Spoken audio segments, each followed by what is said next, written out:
The Lord be with you. A reading from the Holy Gospel according to Matthew. Glory to you, O Lord.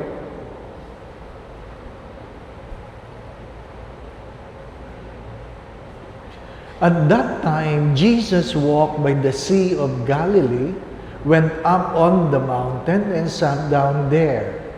Great crowds came to him, having with them the lame, the blind, the deformed, the mute, and many others. They placed them at his feet, and he cured them. The crowds were amazed when they saw the mute speaking, the deformed made whole, the lame walking, the blind able to see, and they glorified the God of Israel. Jesus summoned his disciples and said, "My heart is moved with pity for the crowds, for they have been with me now for 3 days and have nothing to eat. I do not want to send them away hungry, for fear they may collapse on the way." The disciples said to him, "Where could we ever get enough bread in this deserted place to satisfy such a crowd?" Jesus said to them, "How many loaves do you have?" 7, they replied, "and a few fish." He ordered the crowd to sit down on the ground. Then he took the 7 loaves and the fish, gave thanks, broke the bread, and gave them to the disciples, who in turn gave them to the crowds. They all ate and were satisfied. They picked up the fragments left over, 7 baskets full.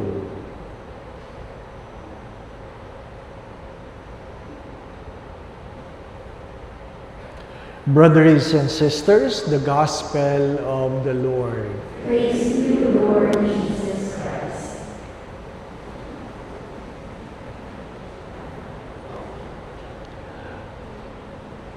I have a friend, unluckily, he is allergic to ice cream. Allergic to ice cream.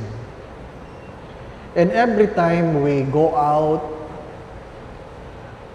we refrain from ordering ice cream so as not to torture him. But he would console himself by saying, "In heaven, I can eat all the ice cream I want. In heaven, I can eat all the ice cream I want." And sometimes I would say this to him, "It is in the presumption that you will go to heaven."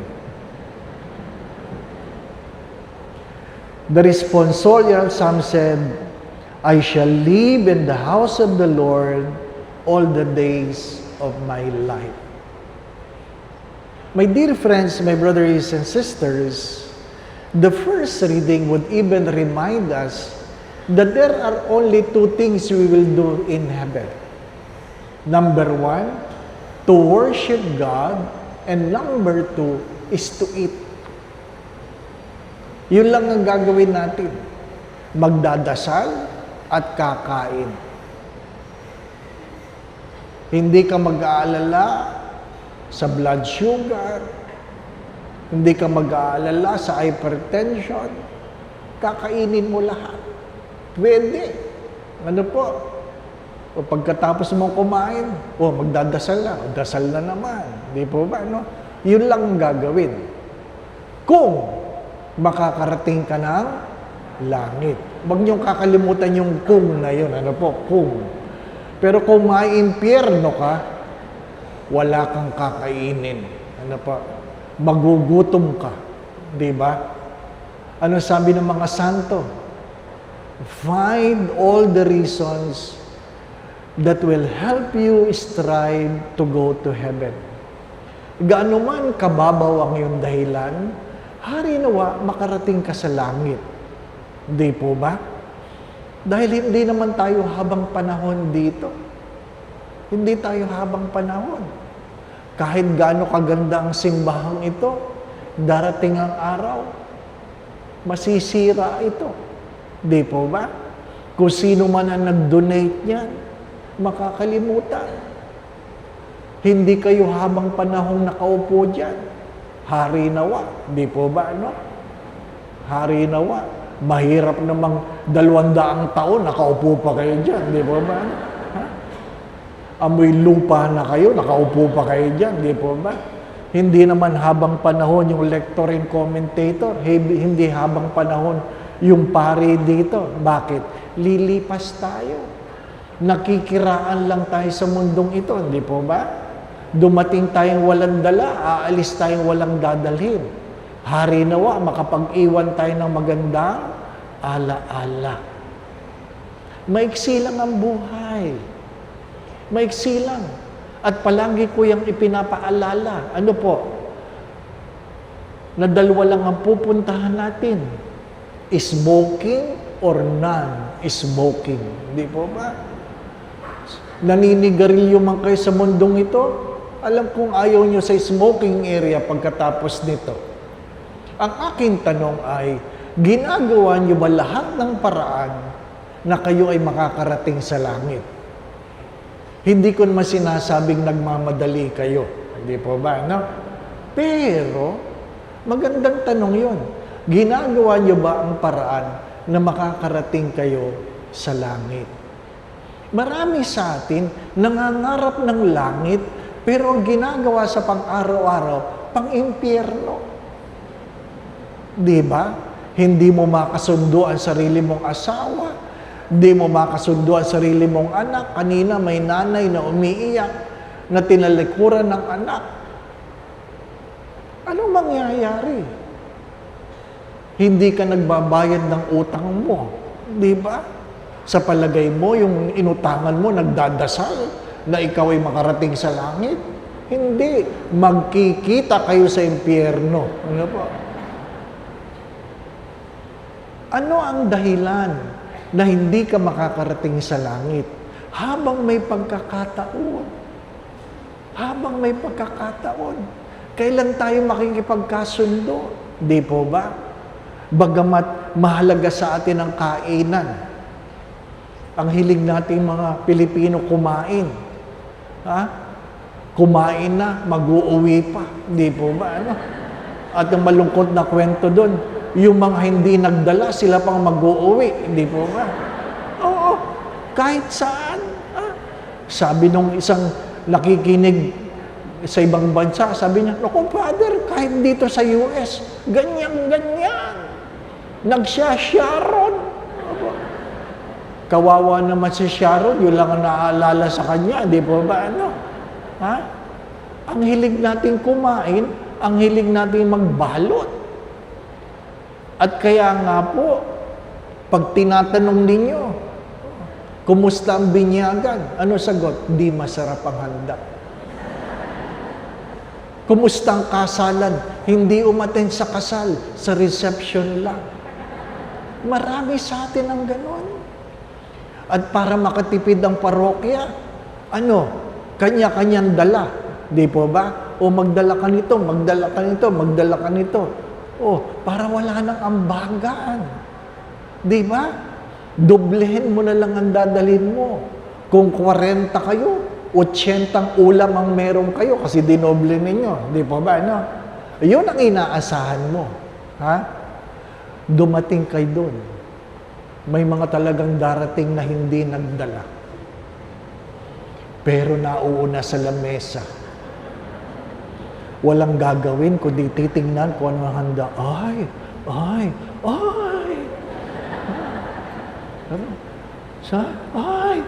Nako, kilala ko yung mga yan. Ano po? Mayaman, mahirap. Alam nyo, itong malungkot na kwento, sa isang napakayamang parokya, ang isang pari, nag-celebrate ng kanyang sacerdotal anniversary. Ano po? May nagsabi kung ilang lechon ang darating. Dumating lahat ng lechon. Sabi nung nag-cater, "Father, may dumating pong matanda. Inuwi ang isang lechon." Ang kapal. Di ba? Ano? Yung iba, kapiraso lang. Ito, buong lechon. Di po ba? Ha? Ano na nangyayari sa atin? Ha? Yung iba naman, pagtingin, bless na, Father, bless na. Amen. Oh, dali-dali, kukuha. Galit na galit sa paper plate. Bakit? Hindi may puno, hindi po ba? Ano? Pero kahit ano, dudublehin, kukunin. Simula dulo hanggang kabilang dulo, ilalagay lahat. Tsak, tsak. Nandun lahat. Nandun lahat. Mamaya, magmamadaling kumain. Sasabihin, ba't ganitong lasa nito? Natural, pinaghalo-halo nyo eh. Di ba? Anong malalasahan mo? Yung minudo, nilagyan mo ng sabaw ng leche flan. Natatawa kayo kasi totoo, hindi po ba? Ano? Yung mga hindi nagdala, yung pang-reklamador, hindi po ba? Makikita mo yan. Habang kumakain ganyan, tinitingnan pa yung katabi kung ano nakuha. Oh. At may nakuha yung katabi, saan mo nakuha yan? Grabe. Akala nyo nalamangan. Di po ba? Doon po nanay, doon po sa dulo. Ay, ba't wala ako niyan? Ano? Pagdating, pagbalik, malungkot. Sa dinami-dami ng nakain, pagbalik, malungkot. Bakit? Hindi niya inabot. Wala na. Pwedeng pahingi. Ay, grabe, mayroon pang activity pagkatapos ng kainan, hindi na makakasali. Nakahiyad na ganyan. Napano kayo? Hindi ako makahinga. Natural. Hanggang kanin ng leeg, hindi po ba? Mabuti sana kung bata pa yan. Yung iba dyan, matatanda na. Dinadaan na lang sa gamot para hindi tumaas ang blood pressure, di po ba? Ano? At pag may dumating na dessert, akala mo talaga, kukuha pa rin. Itutulak na lang na soft drinks. Kanina nakahiyad, ngayon nakaob-ob. Napano ho kayo? Nahihilo ako. Natural, nilason mo sarili mo, hindi pa ba? Tapos sasabihin nyo, gusto nyo makarating sa langit, di ba? Ngayon magtanong kayo, di po ba? Magandang itanong yun eh. Will I dwell in the house of the Lord all the days of my life? Ask yourself. Kahit ang Diyos sinasabi niya, marami ang kumain kasama ko na hindi makakapasok sa pinto ng langit. Marami ang kasama ko sa aking mga pagpapagaling na hindi makakapasok sa pinto ng langit. Bakit? Nakaligtaan nila ang alin? Ang kanilang pakikipagkapwa-tao. Pag binasa niyo ang aklat na Ebanghelyo ni San Mateo, sa huli doon, nakalagay doon ang mga patakaran, alituntunin kung paano ka makakapasok sa pinto ng langit. Ang paghihiwalay ng kambing at ang tupa. Ang makakapasok sa pinto ng langit ay sino? Those who feed the hungry, give and drink to the thirsty, who clothe the naked, who welcome strangers, who visit the sick, who visit those who are in prison, who bury the dead. That's the minimum. The minimum, brothers and sisters, is to live in communion with one another. To live in communion. Hindi lahat na nagbibigay nagmamahal. Inuulit ko, hindi lahat na nagbibigay, nagmamahal. Kasi may mga anak na nagbibigay sa magulang, hindi nagmamahal, kundi para umalis ng magulang. Bigyan mo na yan para umalis. Di po ba? Hindi lahat na nagbibigay. Mga minamahal na mga kapatid, hindi lahat na nagsisimba, nagmamahal. Maraming nagsisimba, natutulog lang. Unang pagbasa, unang pagtulog. Ikalawang pagbasa, pangalawang pagtulog. Humiliya, mahaba-habang pagtulog. Kitang-kita ka ni Father dito, nakanganga ka. Di po ba? Bakit? Hindi tayo naghahanda sa misa. Pinupuyat natin ang ating mga sarili sa telenovela. Pagod na pagod tayo sa kung ano-ano. Maging ang pagsisimba, pag may oras na lang. Pag may oras na lang. Nakakalungkot na kwento, magkakapatid na nagdidimandahan. Di po ba? Meron kami benefactor, nagpapadasal sa akin. Sabi niya, ipagdasal mo ako, Father. Sabi ko, ano naman ang problema ninyo? Sabi niya, dinidimanda ako ng anak ko. Ba't naman kayo dinidimanda ng anak niyo?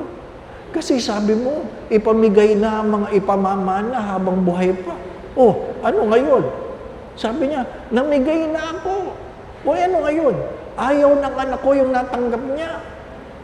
Dinidimanda ako. Grabe. Kaya mapapalad ang mga mahihirap. Walang ipamamana. Ano ba? Ang binana ko lang, diabetes. No? Oh. Di ba? Mga minamahal na mga kapatid, we want to go to heaven, but we don't try to understand how I can go to heaven or what prevents me from going. Gusto natin kain lang ng kain. But even in the gospel, if you notice this, that on the third day, even Jesus recognizes that they have not been eating. Bakit hindi sila makakain? Abalang-abala sila sa kanilang mga karamdaman. Di po ba? Kahit mayroong kakakainin, pero ikaw ay may sakit, hindi ka makakakain. Kanina, binati ko ang aking kaibigan na birthday ngayon. Sabi ko, happy birthday. Nagpasalamat. At kasunod ng message ay, ipagdasal mo naman si Mama. May cancer. How can you celebrate a birthday in knowing that your mother is sick and dying? My dear friends, life is short. And sometimes we fail to understand this. Huwag kayong magagalit sa akin. Pero ito ang katotohanan. Ito ang katotohanan. Tinatanong ba ng mga anak ang kanilang mga sarili habang tinitingnan ang mukha ng kanilang mga magulang na matatanda na? Ano ang tanong? Ilang Pasko na lang meron sila? Di po ba? Kayo, tinatanong po ba ninyo sa inyong mga sarili, ilang Pasko na lang kayo? Ayaw niyong tanungin kasi natatakot kayo. Di po ba, no? Life is only 70, 80 for those who are strong. Next year, 64 na ako. Kung 80, 16 years na lang. Di po ba? Natatakot man, pero ginaganyan mo, 16 years na lang. 16 years. Di ba? Yun nga, 64, mabilis eh. Yung 16 pa kaya, di po ba? Na? Yun ang katotohanan. Pero pag tinitingnan ko kayo, mas malapit na kayo. Di ba? Alam nga namang mauna pa ako sa inyo. Yan ang katotohanan. Hello? Please. Please. Maiksi lang ang buhay. Mahirap yung abalang-abala tayo kung anong kakainin, saan pupunta, magkanong kikitain, di ba? Mahirap nun, ang dami mo ng pera. Mangungurakot ka pa. Di ba? Ha? Aanuhin mo yan. Yung iba nga, darating ang Pasko na wala man lamang pagsasaluhan, na pinipilit ng gobyerno na pwede kang mag-Noche Buena sa 500 pesos. Di ba? Mga minamahal na mga kapatid, seriously, as I always say this, when priorities are clear, decisions are easily made. And our problem is that as life becomes shorter and shorter and shorter, we miss our priorities. We often forget that what really matters most is not what your hands can hold, but what your hearts can keep. Remember that. What really matters most is not what your hands can hold, because these hands will become weak, and whatever your hands is holding, you will let it go. Not because you want to let it go, but because you don't have enough strength anymore. Darating ang araw, marami sa atin, mas marami pa yung gamot na iniinom kaysa kinakain. Hindi ka na makakakain. 2 subo na lang, busog ka na. Iinom ka pa ng napakaraming tabletas, di po ba? Bakit? Nagpabaya tayo. Binibiro ko yung mga kabataan na kung saan ngayon, dahil marami na nagki-Christmas party, walang ginawa kundi party dito, party dyan, kain dito, kain dyan. Ano po? Sabi ko, magtimbang kayo bago pa ang Pasko. Para pagkatapos ng bagong taon, magtimbang uli kayo. At makita ninyo ang produkto ng inyong, o kayo nagsabi, di ba? Ha? Di ba? Kahit gaano kasarap ang chocolate, it's a moment in your lips, forever in your hips. Di ba? Mga minamahal na mga kapatid, maigsi lang ang buhay. As I always say this, if you have 100 problems, I hope you don't. But if you have 100 problems, the moment you get sick, you will realize all those problems are not really problems. They are just inconvenience. And do not allow inconvenience prevent you from going to heaven. Huwag tayong nag-aaway sa mga bagay na hindi naman natin madadala kung saan man tayo magpunta. Alam na ito ng marami na minsan ay mediated a family quarreling about their property. Isipin nyo, simula 2:00 ng hapon hanggang 6:00, nagbabangayan ang magkapatid tungkol sa kapirasong lupa na kanilang minana. Inabala pa si Father. Gutom na ako nung 6:00. At sabi ko, pwede po ba ako magsalita? Kasi para lang ako nanonood ng pingpong. 4 na oras. At sabi, ay, Father, kanina ka pa namin inaantay magsalita. Ay, akala ko hindi niyo ako pagsasalitain, hindi kayo tumitigil eh. Ano po? Ano po ba? Ano po masasabi niyo, Father? Sabi niya, anong sabi ko? Yan po bang pinag-aawayan yung lupa? Makakarating, madadala niyo ba sa impyerno? Ano sabi sa akin? Bakit naman impyerno, Father? Sabi ko, umaasa kayo na makakarating kayo sa langit?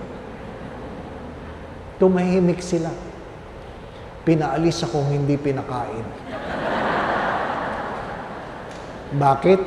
Masakit ang katotohanan. Masakit ang katotohanan. My dear friends, my brothers and sisters, sometimes we fail to be grateful because we have failed to see how we are blessed. Sometimes we take things for granted because we forget to acknowledge that life is short and death is certain. Third, we fail to reconcile because we think we can go to heaven by ourselves. And fourth, we fail to love because we always think of ourselves, forgetting that we are here and at the end, everything will be measured in love. As St. John of the Cross have said this in the twilight of your life, God will never ask the question, how much money you have, where you have been, what titles you have gained. There's only one question, my brothers and sisters, and the question is, how much love you have given. Gaano kalaking pagmamahal ang iyong pinagkaloob. As Mother Teresa of Calcutta have said this, we are not called to do great things, but to do ordinary things with great love. My dear friends, my brothers and sisters, I pray, as the responsorial son have said, that at the end of your life, you will dwell in the house of the Lord forever. But you have to work for it. You have to work for it. When? I do not know. I do not know. I guess nobody is in a hurry. Hindi po ba, ano? Meron ba ditong nagmamadali? Wala naman siguro, di po ba, ano? Sabi nga doon sa patay, sa misa sa patay, sana, Father, pag may namatay, sana sabay-sabay na lang. Sabi ko, bakit naman? Para wala nang iyakan. Sabi ko sa kanya, nanay, hindi makatao yan. Inimbitahan niyo lang ako magmisa, isasama niyo pa ako. Di ba? Hindi naman tama yun, di po ba? Kung gusto niyong mauna kayo, di po ba? Ako naman, maunawain ako, ladies first. Diba? Let's spend few moments of silence and allow the Lord to speak into our hearts. Make this your prayer. Lord, allow me to dwell in your heart all the days of my life. Nakikiraan lang tayo sa mundong ito. Anuman kaganda, bibitawan natin. Anuman kapangit, iiwanan natin. Huwag tayong nakakalimot na tayo'y nilikha ng Diyos para sa Kanya. Huwag makakalimot. Don't ever forget that we were created by God for Him, so that we may be able to dwell in the house of the Lord for the rest of our lives. The Lord be with you. And with your spirit. And may Almighty God bless you and your family, the Father, the Son, and the Holy Spirit. Amen. The Mass has been offered. We continue to love and serve the Lord. Thanks